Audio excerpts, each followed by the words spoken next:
আজকে সকাল থেকে খালি দেখতাছি দ্বিতীয় বিয়ে। আইনজীবীরা প্রশ্ন করতেছে। তবে আইনজীবী ভাইদেরকে একটা উদ্দেশ্য করে বলি, দ্বিতীয় বিয়ে কে করবে জানেন? কারা করবে জানেন? যাদের প্রচুর টাকা আছে। বাংলাদেশের মধ্যে 10 কোটি মানুষ দ্বিতীয় বিয়ে করতে পারবে না। এটা আমি আনুমানিক আপনাকে একটা টার্গেট দিলাম। আর এই যুগে বর্তমানে কোনো নারী তার স্বামীকে বিয়ে অনুমতি দিবে না। কারণ কেন জানেন?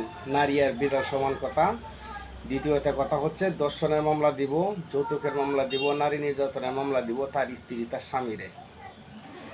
কারণ নারীরা যখন মিছা কথা বলে তখন এদের কোনো শোষণ রাখে না, পলকে পাল্টে যায় বিড়ালের মতো। মনে রাখবেন, পুরুষের জীবন শেষ, পুরুষের জন্য কেউ ভাবে না।